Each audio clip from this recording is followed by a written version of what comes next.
திருச்சிற்றம்பலம். நம பார்வதி பதையே. ஹர ஹர மகாதேவா. தென்னாடுடைய சிவமே போற்றி, எந்நாட்டவர்க்கும் இறைவா போற்றி. அருள்மிகு அங்கேற்கண்ணியம்மை உடனாய் உரையும் சொக்கநாத பெருமான் மலரடிகள் போற்றி போற்றி. திருச்சிற்றம்பலம். திருவிளையாடல் புராணம் திரு ஆலவாய்க்காண்டம் மண் சுமந்த படலம் 61வது திருவிளையாடல்.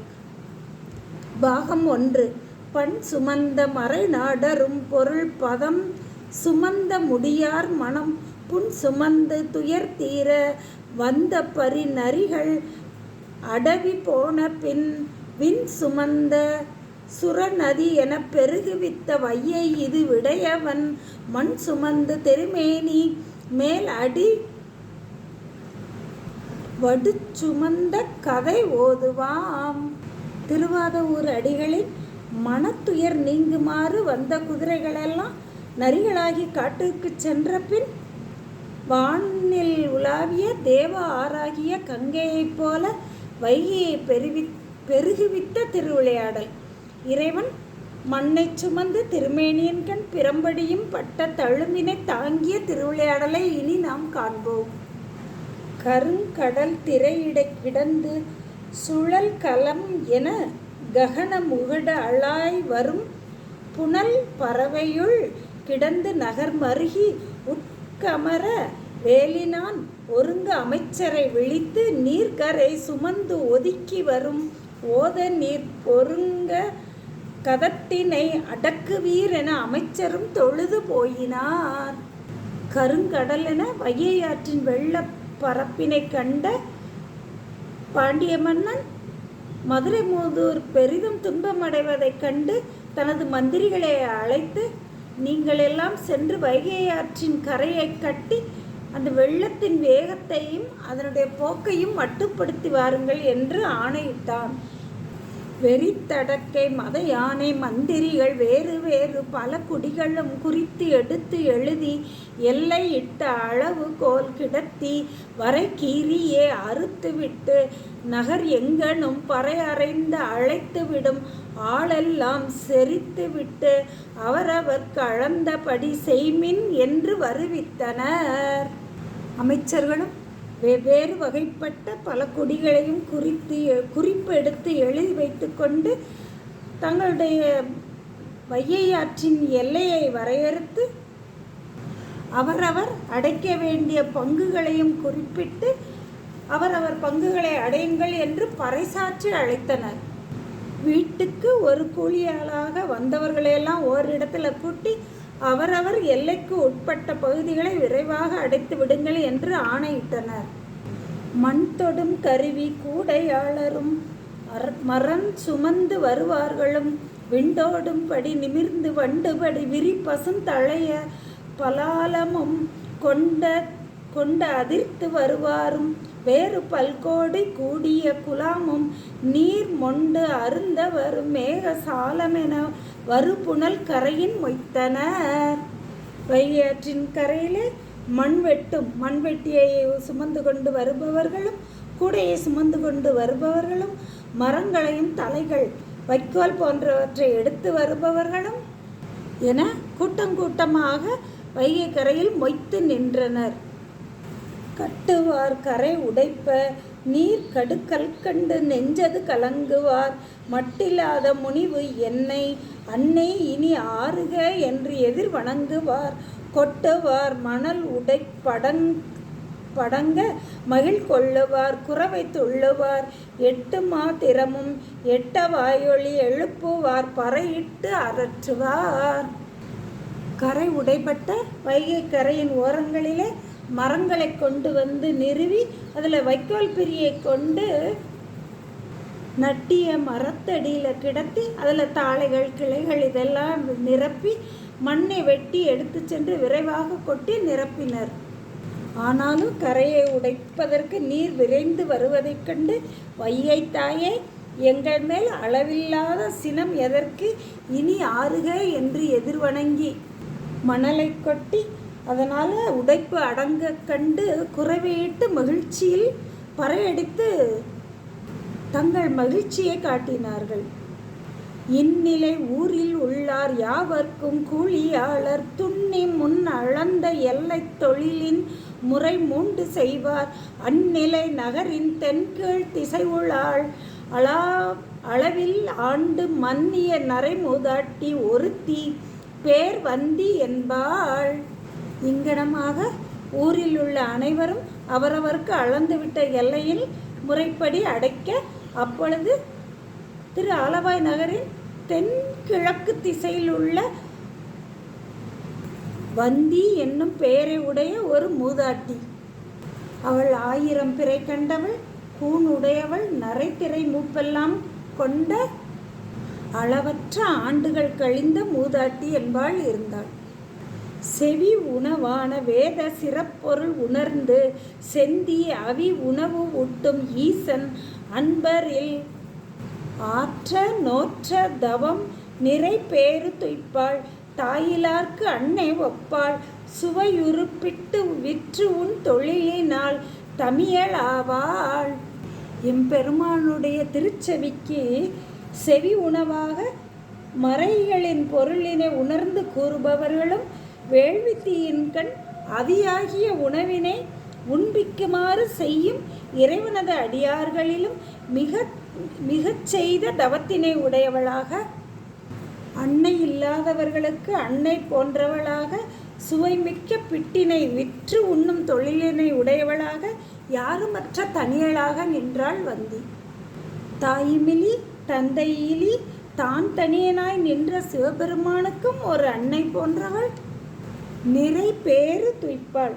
இறைவனுக்கு அன்பினால பிட்டை அழித்து அதனால பெறுதற்கரிய பேறு பெறுவாள் ஆகலின் தவ நிறை பேறு துய்ப்பாள் என்று ஆசிரியர் காட்டியுள்ளார். ஒவ்வொரு நாளும் தான் அவித்த பிட்டினை ஆலவாய் எம் ஐயனை அகத்தான் நோக்கி அன்பினால் அறுத்தி விற்பாள். திரு ஆலவாயில் எழுந்தருளியிருக்கும் சோமசுந்தர கடவுளை தன்னுடைய அகத்தில் அன்பால் நோக்கி அன்பினால் பெருமானுக்கு முன் ஊட்டி பின் விற்பனையை செய்கின்றாள் வந்தியம்பெருமான் வந்தி பிராட்டி. வளைந்த மெய்யுடைய அந்த மாதவ நரை மூதாட்டிக்கு அளந்த பங்கு அடைப்பான் கூலியால் கிடையாமல் அறற்ற தளர்ந்து இனி என்னே மன்னன் தண்டிக்கின் என் செய்கேன் என்று உளம் தடுமாறி கூடல் உடை நாயகனை உண்ணா. நாளும் அன்பினால் முன் ஊட்டி பின் விற்கும் வந்தி இப்பொழுது தனக்கென அளந்துவிடப்பட்ட பங்கினை அடைப்பதற்கு தனக்கென கூலியால் கிடைக்காததால் மிகவும் தளர்ந்து மன்னன் தண்டிக்கில் நான் என் செய்வேன் என்று மனம் தளர்ந்து தடுமாறி, அப்பொழுது மதுரை எம்பெருமான் சோமசுந்தர கடவுளை தன்னுடைய உள்ளத்தில் நினைத்து பிட்டு விற்று உண்டு வாழும் பேதை ஏன் இடும்பை என்பது எட்டுணை ஏனும் இன்றி இரவி எங்களு என்று இந்நாள் மட்டும் நின் அருளால் இங்கு வைகி நேர்க்கு இன்று வந்து விட்டதோ இடையூறு ஐய மீனவன் ஆணையாலே. ஐயனே ஆலவாய் அண்ணலே பிட்டு விற்று பிழைக்கும் ஏழை நான், மன்னவன் ஆணையால எனக்கு இப்பொழுது துன்பம் தருகின்றது. நானோ யாருமற்ற அனாதை, எனக்கு துணையோ உறவோ எதுவும் கிடையாது. நான் ஏன் செய்வேன்? துன்பம் தாழ்ந்து புலம்புறு பாவியர்க்கு இன்று இணையின்றி இந்த துன்பம் எய்துவது அரணோ எந்தாய் என்று வேண்டி நின்றாள். தேவர்களுக்கெல்லாம் அரியனாகிய தேவே, ஆனால் அன்பராகிய அடியவர்களுக்கு எளியவனாகிய இறைவனே, வளையாத செங்கோலை உடைய மன்னனின் அமைச்சர்களின் சினம் என்பால் விரைந்து வருமுன் எனக்கு கூலியாளாய் வந்து எனக்கு ஏவல் செய்பவரையும் நான் கண்டிலேன். ஏழையே நீ என் செய்கேன்? உன்னுடைய திருவருளை இன்னும் பெறாத ஏழையாகிய யான் இனி என் செய்வேன் என்று வருந்தி நின்றாள். கூலியால் வருவது உண்டோ என்று தன் கொங்கை முற்றத்து ஆழி போல் கண்ணீர் சோர்வாள். குறித்து முன்பு அருந்தும் பிட்டை வேலை நீர் ஞாலம் காண இசைந்தவள் இடும்பை தேர்ப்பான் பாலின் நேர்மொழியால் பாகம் மறைத்து அருள் படிவம் கொள்வார்.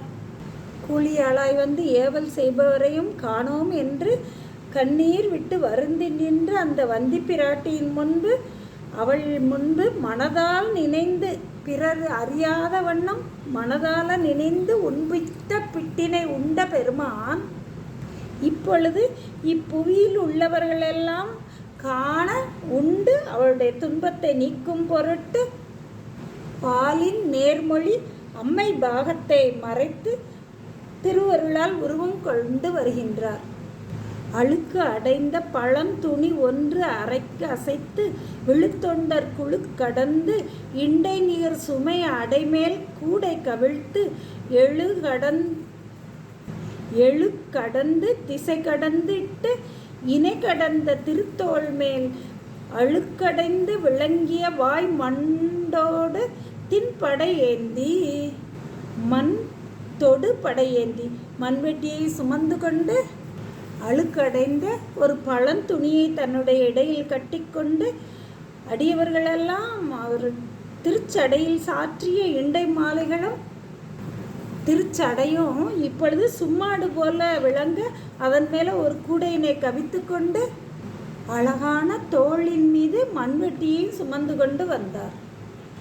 திடங்காதல் கொண்ட ஓர் திருவேள்வி தரும் அமுதும் இடங்காவல் கொண்டு உறைவாள் அறுத்த அமுதும் இனிது உண்டும் அடங்காத பசியினர் போல் அன்னை முளைப்பால் அருந்த அடங்காத பெருவேட்கை மகவு போல் புறப்பட்டார்.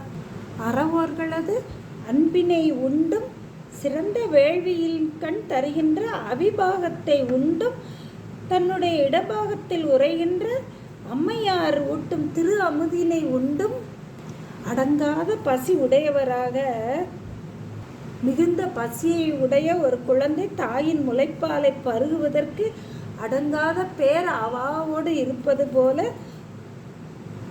பேரவா கொண்டு வந்தியம்பெருமாட்டியின் அன்பை உண்பதற்காக ஒரு மகபு போல புறப்பட்டு வந்து அருளினார். ஆளும் மறைச்சிரம் முடி ஆர் அடிக்கமலம் நிலம் சூட கூலி கொடுத்து என் வேலை கொள்வார் உண்டோ என்றென்று ஓலமறை திருமொழி போல் உரை பரப்பி கொள்ளுள் கண்ணீர் வேலையிட படிந்த அயர்வாள் வீதியிடத்து அணைகின்றார். வேதங்களெல்லாம் காட்டும் மேலான பெருமானுடைய திருவடி இப்பொழுது நிலம் தோயுமாறு நடந்து கூலி கொடுத்து என் வேலையை வாங்கிக் கொள்வார் உண்டோ என்று உரை பரப்பிக்கொண்டு துன்பக்கடலில் வீழ்ந்த வந்தியினது வீதியின் கண் வருகின்றார். தந்தை தாய் பிறர் இன்றி வருகின்ற தனி கூலி மைந்தனார் வாய் மலரும் குரல் கேட்டு வந்தி உந்தன் சிந்தையால் வந்தியும் தன் சிந்தை ஆகுலம் இழந்து நல்கூர்ந்தார் செல்வ மகத் தந்த போது எழு மகிழ்ச்சி தலைகொள்ள புறம்போந்தாள். தாமே எல்லா உயிர்க்கும் தந்தையும் தாயும் ஆவதன்றி தமக்கு வேறொரு தந்தையும் தாயும் இல்லாத எம்பெருமான் இங்கு இப்பொழுது தந்தையும் தாயும் வேறொரு துணையும் இன்றி வருந்திய வந்தியின் முன் கூலியாளாய் வந்த வாய் மலர்ந்த வார்த்தை கேட்டு தன்னுடைய மனக்கவலையெல்லாம் ஒழிந்து மகிழ்ந்து நின்றார் வந்தி. எப்படின்னா, தனக்கென மக்கட்பேர் இல்லாது வருத்தமுடையவர்கள் மக்கள் பேராகிய செல்வத்தை பெற்ற காலத்து எழும் மகிழ்ச்சி போல வந்தியும் மகப்பெற்றார்போல் மகிழ்ச்சி எய்தினாள். அன்னை என தன்பால் இன்னருள் சுரந்து வரு காளை தன்னை அழைத்து எனக் கலந்த கரை அடைத்து தருவாயோ என்ன இசைத்தனளாக அடைக்கின்றேன் எனக்கு அன்னை பின்னை அதற்கு இடும் கூலி யாது என்றார் பெருமுதியாள்.